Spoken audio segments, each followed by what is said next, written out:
Friends, ఇది Realme 13 Plus 5G gaming phone. Gaming కోసం మీరు గనక ఒక ఫోన్ చూస్తున్నట్టు అయితే ఈ వీడియో మీకోసమే. ఖచ్చితంగా మీరు ఈ వీడియోని చూడాలి. ఎందుకంటే ఇందులో 3 నెగటివ్స్ అయితే నేను గుర్తించాను. ఈ నెగటివ్ పాయింట్స్ అన్ని కూడా చాలా ముఖ్యమైనవి కూడా. వీటినే వీళ్ళు నెగ్లెక్ట్ చేశారు. గేమింగ్ కోసమే ఈ ఫోన్ తీసుకొస్తున్నామని కంపెనీ వాళ్ళైతే చెబుతున్నారు. 8GB ప్లస్ 128GB 23,000 రూపాయలు, 8GB ప్లస్ 256GB 25,000 రూపాయలు, 12GB ప్లస్ 256GB 27,000 రూపాయలు ఉంటాయి. 1,500 రూపీస్ కార్డ్ ఆఫర్ కూడా ఉంటుంది. ఈ ఫోన్ ఫ్లిప్కార్ట్ లో అందుబాటులో ఉంటుంది. ఈ బడ్జెట్ లో ఇది వర్తబుల్ కాదు. ఎందుకు కాదు అనే విషయం గురించి అయితే ఈ వీడియోలో చర్చించుకుందాం. కంప్లీట్ ఇన్ఫర్మేషన్ కొరకు చివరి వరకు చూడండి, ఎక్కడ స్కిప్ చేయకుండా. డిస్ప్లే విషయానికి వస్తే 6.67 ఇంచెస్ అమోలెడ్ డిస్ప్లేని ప్రొవైడ్ చేశారు. 120Hz refresh rate, 2000 nits peak brightness ఇందులో ప్రొవైడ్ చేశారు. ప్రొటెక్షన్ విషయానికి వస్తే పాండా గ్లాస్ ని ప్రొవైడ్ చేశారు. ఈ phone in display finger print censor తోటి వస్తుంది. ఈ ఫోన్ లో wide wine L1 certification, 8-bit display, rain water smart touch, 16.7 million RGB colours అయితే ప్రొవైడ్ చేశారు. వీడియో విషయానికి వస్తే ఫుల్ HD ప్లస్ 1080 పిక్సెల్ లో వీడియోస్ ప్లే అవుతాయి.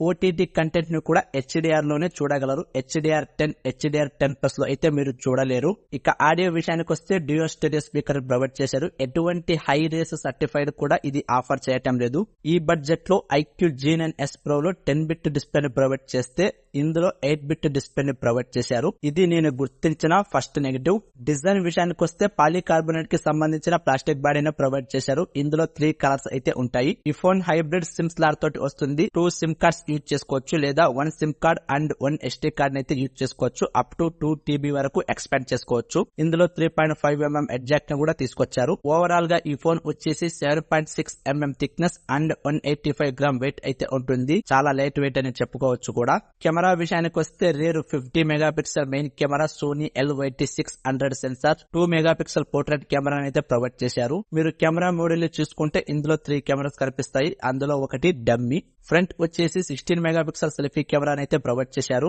వీడియో రికార్డింగ్ విషయానికి వస్తే rear 4K 30fps with EIS, 1080 30fps and 60fps with optical image stabilisation ని provide చేశారు. ఫ్రంట్ వచ్చేసి 1080 30fps లో రికార్డ్ చేసుకోవచ్చు. ఈ బడ్జెట్ లో iQOO G9s Pro లో సోనీ IMX882 సెన్సార్ ప్రొవైడ్ చేస్తే ఇందులో సోనీ LYT600 సెన్సార్ ని ప్రొవైడ్ చేశారు. లావా బేస్ X లో కూడా సోనీ LYT600 సెన్సార్ ని ప్రొవైడ్ చేశారు. లావా బేస్ X వచ్చేసి 16,000 రూపాయలకే వస్తుంది. ఇది నేను గుర్తించిన సెకండ్ నెగటివ్. ప్రాసెసర్ విషయానికి వస్తే MediaTek Dimensity 7300 ప్రాసెసర్ తో వస్తుంది. 4 నానోమీటర్ తో బిల్డ్ అయిన octa core processor. Maximum clock speed 2.5 GHz గా ఉంటుంది. మాలి G615 MC2 గ్రాఫిక్ కార్డ్ అయితే ఇందులో యూజ్ చేశారు. ఈ phone LPDDR4X RAM technology and UFS storage 3.1 ని సపోర్ట్ చేస్తుంది. గేమింగ్ కోసమే తయారు చేసిన ఈ ఫోన్ లో అడిషనల్ గా కొన్ని ఫీచర్స్ అయితే యాడ్ చేశారు. BGMI, free fire, COD, MLBB ఇలాంటి గేమ్స్ 90 FPS వరకు సపోర్ట్ చేస్తుంది.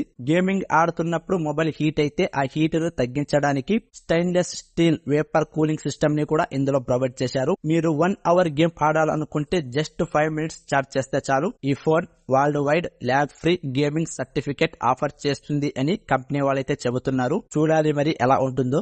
గేమింగ్ రివ్యూ చూస్తే గానీ ఖచ్చితంగా చెప్పలేము ఇది గేమింగ్ పర్ఫార్మెన్స్ ఎలా ఉంటుంది అనేది.